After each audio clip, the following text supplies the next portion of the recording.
Oh man, not again. Send this to the one, the only. Yeah, there you go.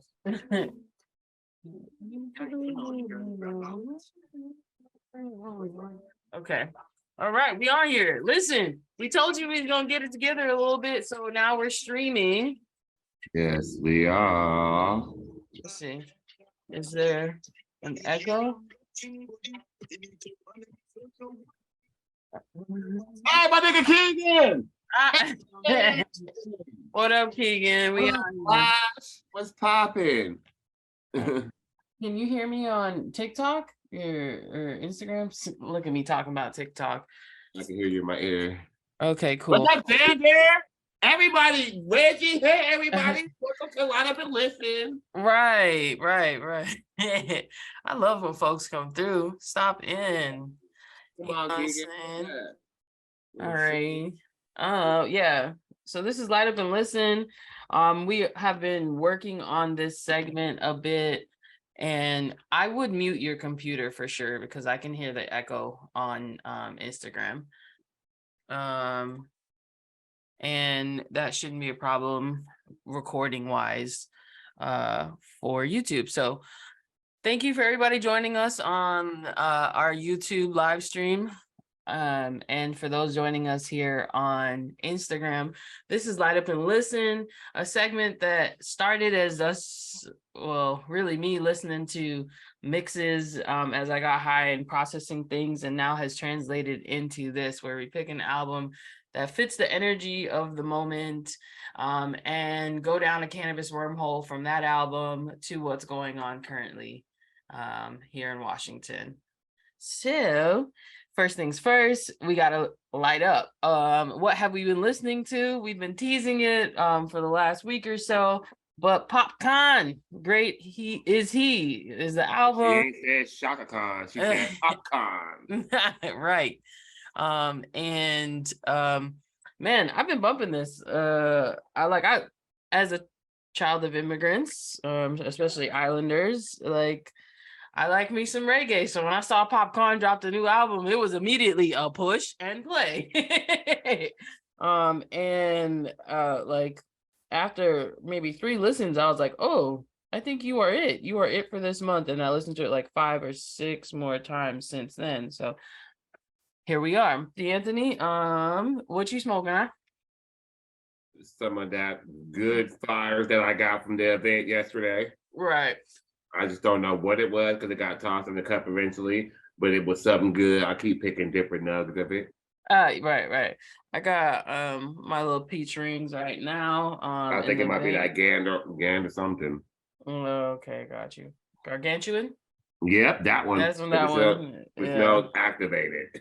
Oh yeah, I had the same thing from that company, not Gargantuan, but their the one that started with an H, Hypertrophy or something like that. That Hypothesis, whatever the fuck it was. Listen, Wonderland Dabs, tap in with us and let us know them strains. We're gonna connect with you because the flower is heat. It's definitely heat. But I am about to take a dab because of course I'm inside. Oh, look at Keegan. He said, where you get the hat from though? Let him know where you can find the hats at. The Bakersmen.com. The Bakersmen.com, cuz. Okay. For anybody, y'all need it too over here. The Bakersmen.com. So when's the first time you heard Popcaan? Okay, so I don't know, but I know I don't remember, and I know that earlier I was trying to find how I know him because I listen to a lot of reggae and dancehall music all my life, so it's like I recognize his name, I see his name, I just don't remember if he was on a song with people that I like, or I don't know. Yeah, I don't know. For me, Clark's was a big hit. So I was well aware of reggae music and what was going on. Not what's that him as tapped in, but thanks to college, and joining CCE, which is the Caribbean cultural exchange group at the University of South Florida, I wanted to stay connected to my roots. So I met other Islander friends, and my homie Godfrey, he was putting me on. He was like, man, the Gaza versus the Gully. Like, he was telling me all of the wars that were going on. And of course, Popcaan, he started with Vibes Cartel Gaza Music Empire in Okay, 2008. so that could be where I know him from, because I'm a big Vibes Cartel fan. Right. That's how he got he attributes his entire not his musical talent or anything like that, but his kickoff into the musical world is And get thanks put to, on. He shows homage. right, for sure. I watched an interview getting ready for this live stream, and the interview is linked in our bio. But he said he was gonna go into the military, the Jamaican military, and then what up, Hussein? He was gonna go What into the up? Jamaican military, and that Hussein is our bomb editor. Okay, All stop the way in playing. Bangladesh. So it ain't even the Okay, same day today over no, it there. ain't. It's morning. It's It's morning tomorrow. tonight. But yeah, so he was gonna go into the military, and then he failed an exam and said, okay, I'm going to take music seriously, and ends up at this party, right? Like, he was just a fan of Vibes Cartel because they're from the same area, Portmore in Jamaica. And so, like, that's the project. It's rough. So he is at the party. They start fighting at the party. Vibes Cartel is performing. People run off and leave. And then, like, him and his friends, Popcaan's friends, are still there, so they just want to see what's actually gonna happen. Vibes is like, I'm gonna get back on stage and start performing. He starts performing, people come back, and then everyone's saying, oh, he does music, who wants to perform? And on the stage, on on goes Popcaan to the stage, and he sings a couple of songs. Everybody in the crowd is rocking with it, and Vibes Cartel says, hold up, you stay right there.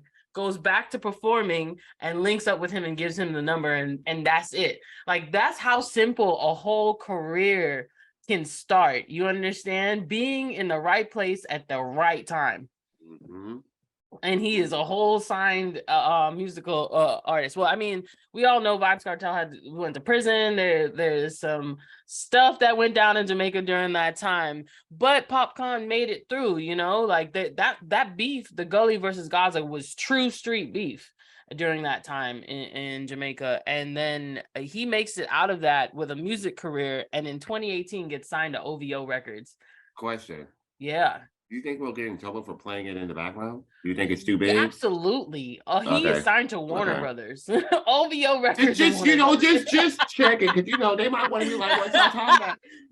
A little something. Listen, we already breaking a few community guidelines here. Let's just not, do anything else to piss off the gods. So but yeah, so Vibes or Popcaan drops Clark's, and then career takes off. He gets sampled in songs by Kanye West. He's on features with Gorillaz, with Pusha T, and like me, just being an Islander, I'm like, yes, bro, keep going, like, because his voice isn't conventional at all. If you listen to it, like, what did you think about his voice?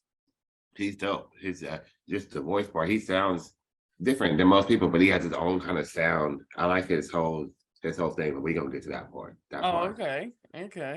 So and then the best thing about that interview is that, to me, like, I'm like, oh, he's a real reggae artist that has made it here in America, right? Like, musically, to me, it's fully crossed over. And as of the 9th of this year, so February 9th, he has never visited America. Like, you know what I'm saying? Yeah. Like, perspective. This man is about to go on a world tour and has never come to America. And I wonder crazy. Why. Because America makes it hard for Black men, period. But anyway, let's slide into the title. Great Is He. Yes. Which is number 3 on the Billboard reggae albums. Remember I told you I wanted to know where it landed? Yes. Because I be hearing, and maybe there's not a ton of options coming out of there, but To land at number 3, I think is a great accomplishment. Like, I don't know, as a musician, how do you feel like if your record went number 3 on a Billboard chart? If my record charted, I would be happy. I don't even think like I think the numbers do matter, but like as long as you make the charts, I think that's a dope accomplishment, period. Mhm. You know what I'm saying? So to be number 3, it's just shit, that's dope. The album speaks for itself. Eh, doesn't it? And if you haven't listened to the album, what is you doing, baby? What is you doing?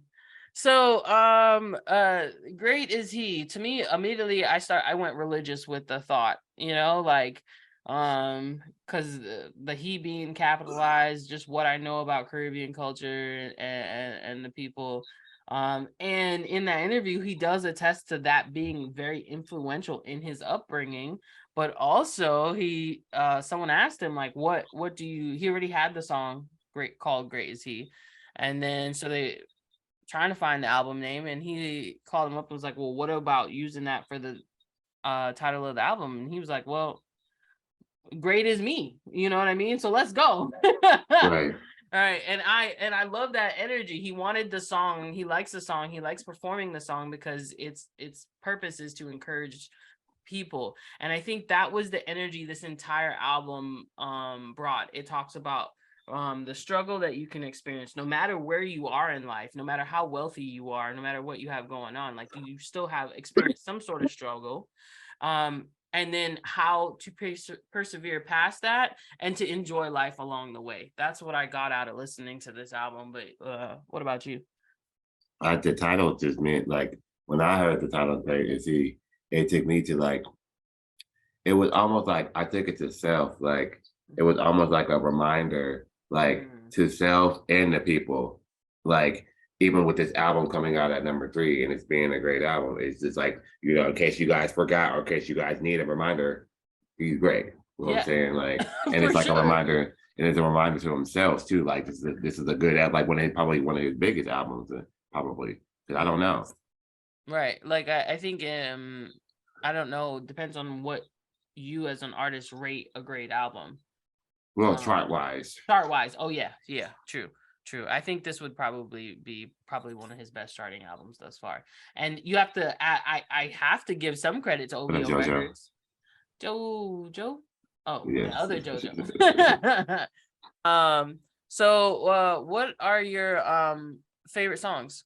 So I liked. Okay, I will go from. I like Week and Done. Yeah, we That's the can. one with Drake. The one with Drake. I Me too. like the one that he has with what is her name? Tony Ansing Next to Me. Oh, okay. I Of liked course. That's reggae vibe. I mean, like um R&B vibes. Cry for Your Body. And my Mhm. favorite song is Freshness. Yeah? Because when I heard the song, I played it twice too. Mm. It reminded me of like a Caribbean, you did like reggae version of like, or like an alternative version of Jealousy. Ah, Because he was okay. talking about his freshest hot quiet and haters, Yes. what he so I was Yes. like, Uh-huh. I identified with I was like, this is like Jealousy, and the beat was dope and it sounded dope. So that was like my favorite song. I was like, I like this one because it reminds me of Jealousy. We're on the same kind of wavelength on that song. Okay. I Hmm. think for me, I didn't end up picking 5, but Teach Me is probably like one of my favorite. And because I like it when he sings, when he's in his sing-songy vibes, like all of his songs that he drops, I don't mind him being like a rude boy, like, you know what I mean, real like braggadocious and comes with the energy as a true Jamaican man should. I don't mind it, but it isn't like the slow, the dancey, the stuff that you can whine to, that kind of music is what I enjoy the most. And then We Can Done, of course, Abubuya. I had to Google that. That is a vehicle. That's a type of motorcycle Oh, in Africa. So now the song makes way more sense. I couldn't, and it's a I didn't know that. crossover between Afro beats and dancehall, which I love to see, right? Like the diaspora connecting in so many different ways. And then 11th Oh, Commandment. What's up? so last night we were talking about the girl, the girl who's on the song. Her name Tony Ann Singh, and I was like, she might be Indian or whatever. Yeah. They have a video to that song, and I watched it earlier, and she looks like she could be mixed with Black and Indian to me. Okay. Like her features wise and the way her skin looks, just the features of like, okay, she looks like she could be both. I mean, that makes sense. Like, I think the slogan in Jamaica is "Out of many, we are one." Mm-hmm. If you see the amount of cultures, the ethnicities that exist there, then it makes a lot of sense. Um, I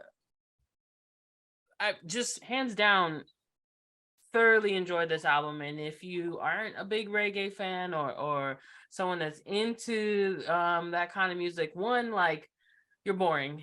Two, you're boring. But two, spring is on the way. You need something to kick yourself up. You know what I mean? Get out of the funk, especially here in the Pacific Northwest. It's still Right. cold and rainy and snowy and kind of Snowy. gross, but has pockets of sunlight. And this album is a pocket. It will like, you can start it in the darker time and it will take you all the way to the light. That's the energy that you get when you listen to it. At least that's what I got, and I hope that you add a little bit of cannabis to it and enjoy, right? Because that's what we doing, lighting up and listening.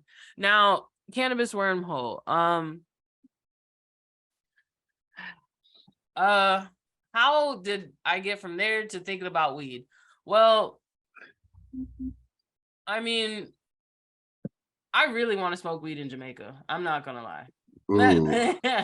That would be something amazing, but more so the energy that he put into the song, and I or at least the album, when I started feeling it, it all came together when he said this in the interview, which was, even though I'm an unruly boss, there are morals and protocols that I am raised with and I live by. And that was finally it. That's exactly how this album made me feel, and that's how I feel during this season. And right now we are hours away from the social equity retail licensing going live in the state of Washington. They are available for application starting at midnight and until the 30th of the month, but you want to go ahead and put that application in as soon as it opens up. And I've been talking about these retail licenses since September of 2022 on Light Up and Listen, just giving updates along the way, and watching as folks prepare along the way. And this entire time I have been curious to see if this application process is going to be manipulated in some way, shape, or form, as others have been in the past, and in not only the state of Washington, but other states, right? There always is some bit of corruption where folks are using placeholders or easily duped individuals into using their life experience to acquire a license, but really to further the other entity's business goals. And I just the more I sit back and watch, it's like, of course it is, but that doesn't mean that it's okay. That doesn't mean that just because you see other people doing it that you should do it too.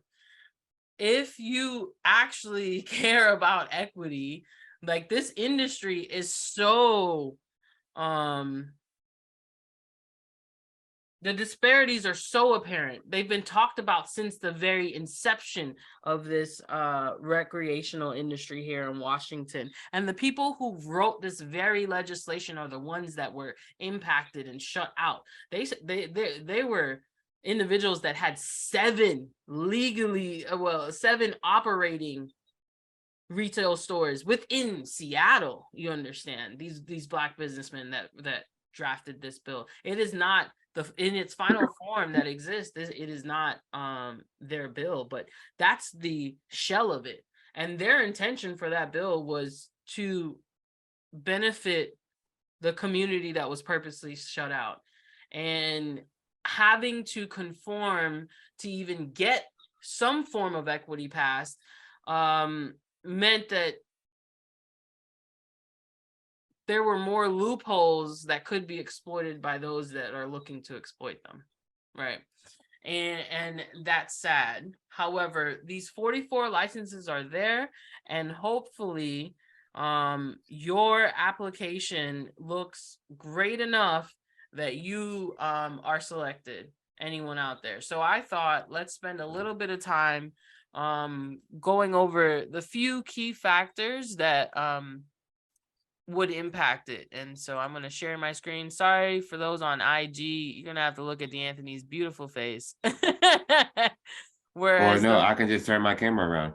Oh, okay. Okay. So I'm sharing the social equity in cannabis social equity page on the Liquor and Cannabis Board's website, which has all of the information. And What I'm does it look like to you? assuming what does it look like to me? Oh yeah, I can see that. That's Okay. perfect.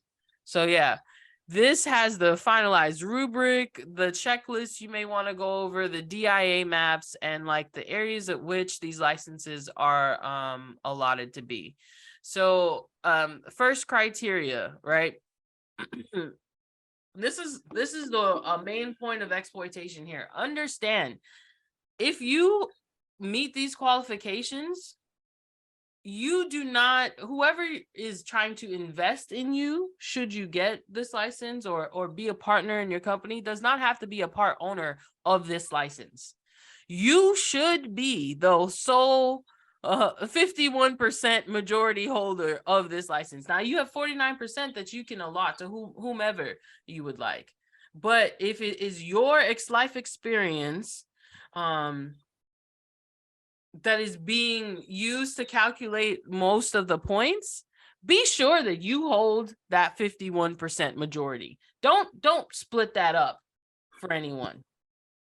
Oh, D'Anthony, I think we lost you on Instagram. Are you still on Instagram, D'Anthony? I know. Can you hear me? Let me. Hold on 1 second.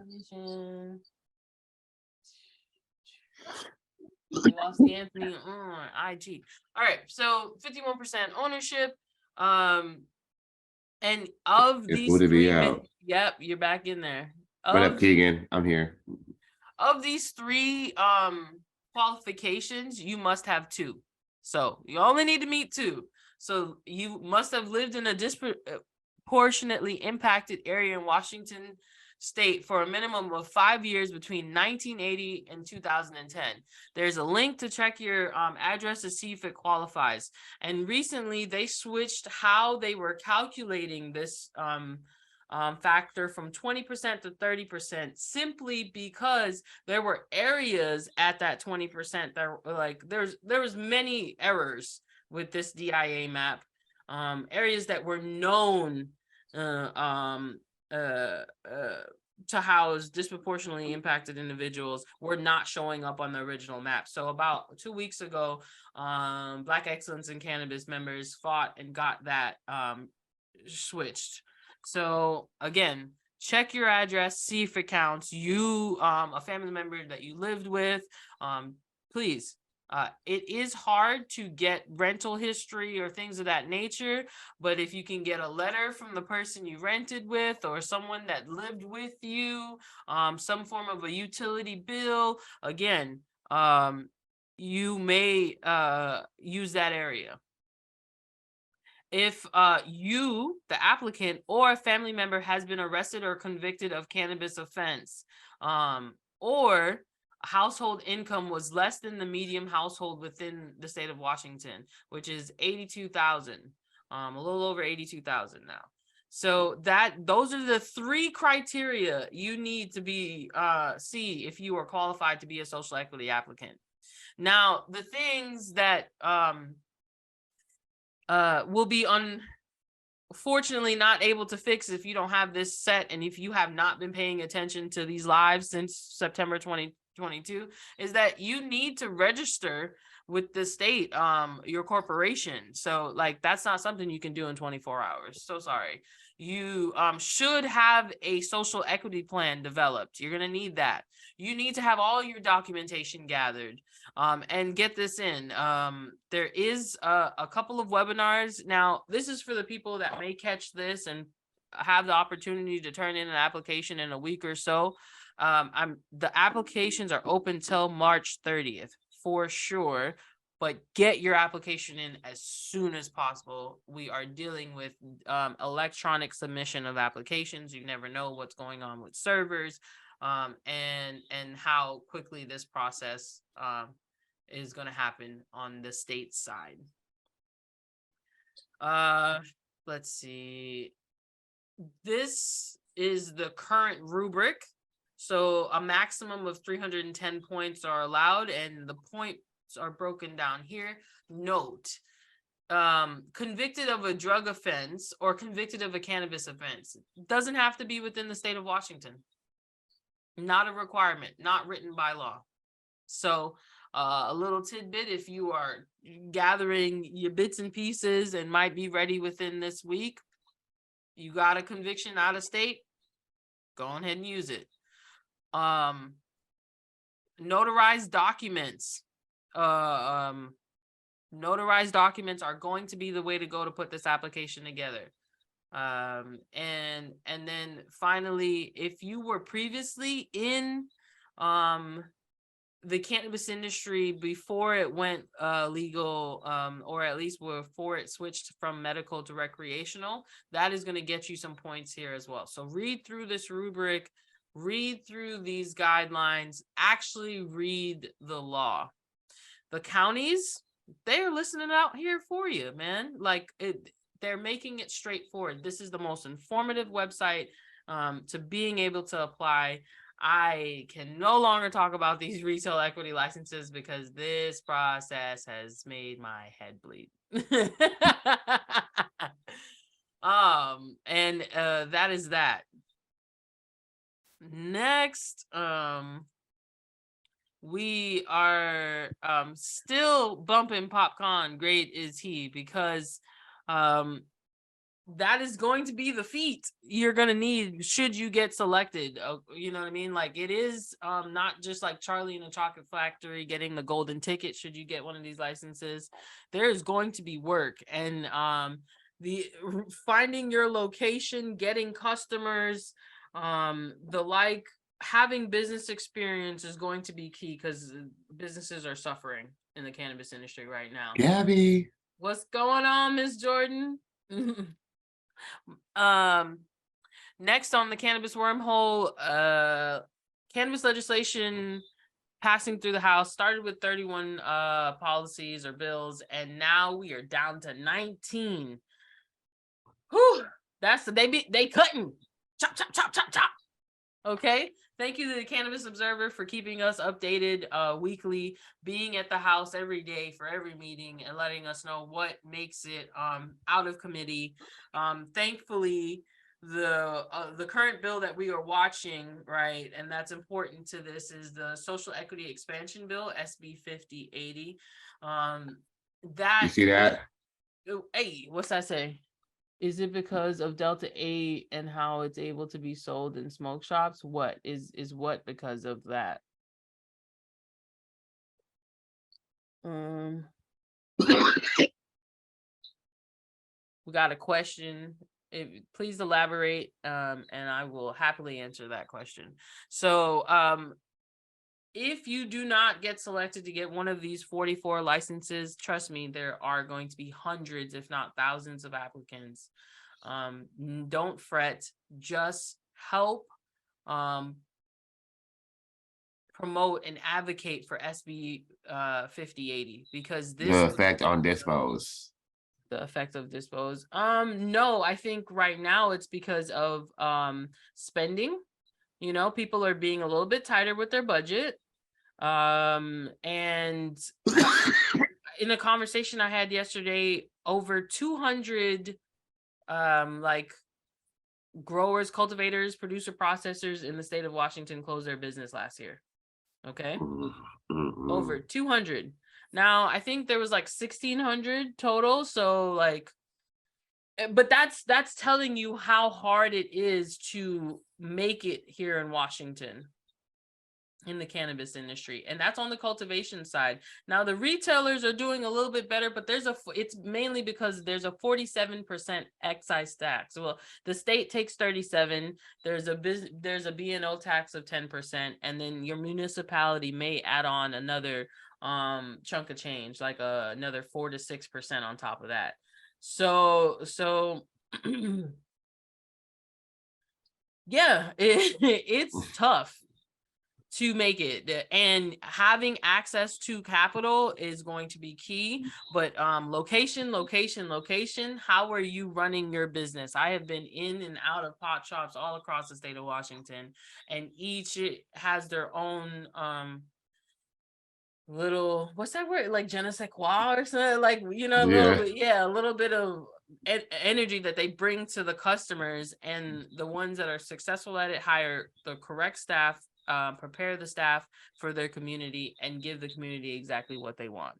So know that going into this process. And also please keep an eye on SB 5080. We want that to pass, because we go from 44 retail licenses, social equity licenses, to 100, and then it opens up the door for delivery and producer processor social equity licenses. So please keep it in your thoughts, and actually talk to your representatives. Tell them In each county. yeah, in each county, yep, wherever Okay. you live in the state of Washington. Now, another bill that is still trying to come out of committee, SB 5377, and that's the last one I'll talk about because I don't want to talk too long. I was talking to Black Excellence in Cannabis, and they mentioned they want people to vote con on that. When just a quick synopsis, this bill requires the LCB to suspend a cannabis producer's license if no business activity has been recorded on the license between the 1st of July in 2021 and the 31st of December in 2022, and for the license to be reissued to the licensee under certain conditions related to federal legalization of cannabis. Authorizes outer state ownership of licensed cannabis businesses, modifies requirements regarding who must qualify for and be named on a cannabis license, permits LCB to impose additional licensing fees to recover costs associated with investigating certain non-residents. So, and when the reason why I asked them, like, I asked the Black Excellence in Cannabis, right? And that's, I would say, the number one organization for the Black community, fighting for the Black community to gain access to cannabis here in Washington. I recall Lauren Faringa speak on this when she was guest speaking at the Native Chorus Island. Oh, go off. Okay, You know who please that tell me. is? I think she has her own indigenous magazine, like, because the tribal lands here in Washington are governed. They have the right to write their own cannabis legislation. Like they bargain with the state a bit differently, right? So the state governs these. Yep. Okay, I thought so. Yeah. So she actually gave a great panel At at the the cannabis. convention. Exactly, that's the same Mm-hmm. person, right? The Cannabis Yep. Alliance, and that's what I was going to say next. The Cannabis Alliance is the largest member organization working towards cannabis advocacy with the state. And so I, at the intersection of who I am, someone within the cannabis industry, but also a Black woman, I try to tap into both organizations and see where they stand. So while Black Excellence in Cannabis is like opposed to this bill, the Cannabis Alliance is sort of like in the middle on it, right? Basically is what I've seen. And I am just asking, where do you stand, community? How do you feel about outer state ownership of licensed cannabis businesses in Washington? Black Excellence wants it to be con because it brings in out of state money, which would allow the larger retailers to continue to squash any of these new social equity business owners and make it hard because they're already ahead of the game. So now they get access to money that's not from here, and they've got a launch pad basically to continue rising and shutting down. And again, that leads to more closure of these craft operations out here, right? Because like 200 closed last year, and that's because these smaller businesses, these smaller growers they can't compete against the Pepsis and the Coca-Cola of cannabis that exist on the Washington market, and we got them. So I see where they're coming from, but I want to know, like, I also have communicated with struggling business owners that could benefit from out-of-state funding, right? So like do we continue to hurt the market, the people that are already in the market, while we're trying to get our piece of the pie? And is there a way for us to find a common ground? That's where I am looking at. Question. Go ahead. As you open it up though to everybody from all different states and stuff, do you think that would hurt the pie or maybe help it? I could see it hurting the pie. Really, I just want cannabis decriminalized so people have the right to do what they want with it. And I want us to get home grow in the state of Washington, because it makes no sense why we out of like all the legal states, we are one of two that do not allow home grow. And I was on Instagram earlier and I saw this female rapper, Tokyo Vanity, who I follow, and she was talking about decriminalization for weed in Atlanta and how to do it and where to go and stuff. So I'll try to send you that too. I would appreciate it. But yeah, any other questions for us? Wait, why not? I mean, most heavy cannabis industries are white ran for the most part, by what peers say. Absolutely, they are.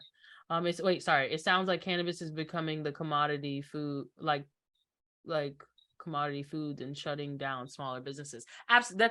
Sounds like that's absolutely what's happening. Okay, that really kicked off the moment that cannabis became an essential business in the state of Washington. Cannabis business kept this state afloat financially. Couldn't small businesses ship to non-federally legal states? Exactly. And that's where so there is another bill. It's a trigger bill that's currently working its way through for interstate commerce. But the reason why it's called a trigger bill, and shout out to the Cannabis Alliance for and Caitlin and Jill for teaching me these things and like answering my questions honestly. So what happens is, like, these bills, if it were to pass, I'm sorry, I'm looking up the bill, which is House Bill 1159 and State or Senate Bill 5069. So Interstate Commerce Trigger Bill. If the Department of Justice or like the federal government made some move to make cannabis legal, this interstate commerce bill would then go into effect and allow the state of Washington to be able to do business with other states that have interstate commerce bills already running, right? Like it would just automatically go into effect. So that's what we're trying to get around, because a couple of other states already have it. Cali has one. I think Oregon is working on one or has one. So yes, it could help small businesses do it. Yeah, it would be amazing. It would be bomb, because I want to smoke some things in Cali, not a lot of it, but some things. Okay. And the same for Oregon, other places. Just like everyone does something very well, and the weed nerd wants to try it. So how do I explain this? This is the stuff, like cannabis and consumption is cool.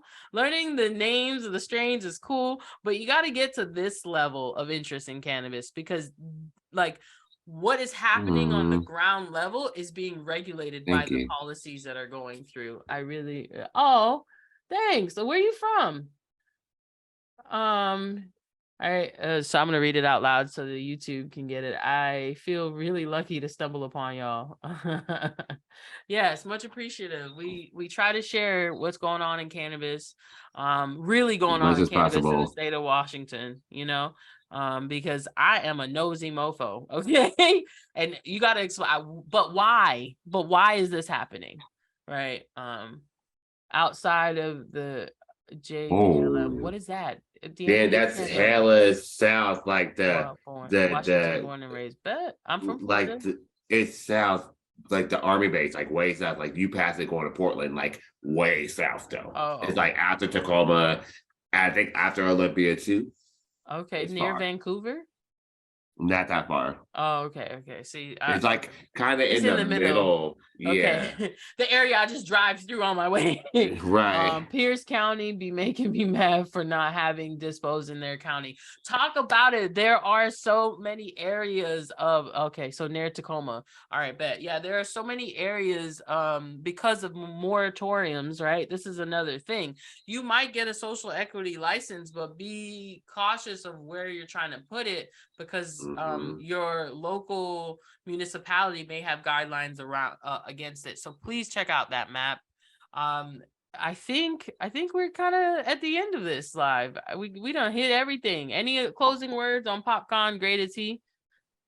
It's basic stuff. You guys should check it out. It gives you good Caribbean vibes. I Mm-hmm. feel like we always get like when the summer comes, I feel like we always get one big, reggae kind of song, like or Caribbean dancehall Afrobeats kind of a song. Like last year we had the Tims and the Thank what's you. his You name? too.